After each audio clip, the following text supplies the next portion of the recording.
மயிலாடுதுறை அருகே இஸ்லாமிய நபர் மீது தாக்குதல் நடத்திய வழக்கில் திமுக பொதுக்குழு உறுப்பினர் அர்ஷத் மீது நடவடிக்கை எடுக்கவில்லை என பாதிக்கப்பட்டவர் புகார் தெரிவித்துள்ளார். மயிலாடுதுறை மாவட்டம் தரங்கம்பாடி தாலுகா அரங்கக்குடி கிராமத்தைச் சேர்ந்த நூருல் அமீன் என்பவரை அரங்கக்குடி ஜமாத்தில் இருந்து தள்ளி வைத்துள்ளனர். முத்தவள்ளி எனப்படும் ஜமாத் நாட்டாமை பொறுப்பு வகித்து வரும் திமுக பொதுக்குழு உறுப்பினரான அர்ஷத் என்பவர் இதற்கு காரணம் என்றும், ஜமாத் தேர்தல் தொடர்பான முன்விரோதம் காரணமாக தன்னை ஊரை விட்டு விலக்கி வைத்துள்ளதாகவும் பாதிக்கப்பட்ட நூருல் புகார் தெரிவித்துள்ளார். மேலும் இதுகுறித்து கேள்வி கேட்டதற்காக தன் மீது அர்ஷத் உள்ளிட்ட 5 நபர்கள் தாக்குதல் நடத்தியதாகவும் நூருல் அமீன் காவல் நிலையம் மற்றும் மாவட்ட ஆட்சியரிடம் புகார் அளித்திருந்தார். திமுக பிரமுகர் என்பதால் அதிகாரிகள் நடவடிக்கை எடுக்காத நிலையில் உயர்நீதிமன்றத்தில் வழக்கு தொடர்ந்திருந்தார். இந்த வழக்கை விசாரித்த நீதிபதி பாலாஜி விவகாரம் தொடர்பாக 12 வாரங்களுக்குள் விசாரணை நடத்தி நடவடிக்கை எடுக்க வேண்டும் என உத்தரவிட்டார்.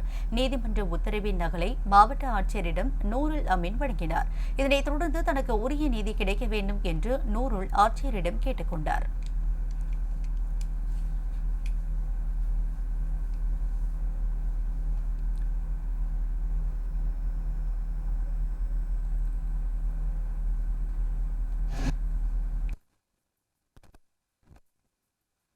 அர்ஷத்து, சமசுதீன், மஜீது, ஃபைது, ரியாத் 5 பேர் சேர்ந்து 22/8/2022 மதியானம் பள்ளியாசலுக்கு தொழுந்ததுக்கு அப்புறம் ஒரு 5 நிமிஷம் உட்காந்துருப்பாங்க. ஜமாத்தார்கள்னு சொன்ன உடனே 5 நிமிஷம் நான் உட்காந்துட்டு எழுந்திருச்சேன். அப்போ நீ என்னடா பெரியவனாடா அப்படின்னு சொல்லிட்டு என்னை சாட்டி எடுத்தாங்க. கொச்ச வார்த்தையில கண்ணா முன்னாடி பேசி ஒருமலை பேச அடித்த உடனே என்னால் அடித்தாங்க முடியாம அதுக்கப்புறம் என் நண்பரை வரவழைச்சு நான் 22/8/2022 பெரியார் மருத்துவமனையில் நான் சிகிச்சை பெற்று அதில் நான் வெளியில வந்தேன். வெளியில வந்து அதுக்கப்புறம் கண்காணிப்பாளர்கிட்ட நான் மனு கொடுத்துருந்தேன். என்கிட்ட சென்னாகல் ஆய்வாளர் மூலயமா என்கிட்ட வந்து சொன்ன ஸ்டேஷன்லேருந்து பேட்டி எடுத்துட்டு போனாங்க.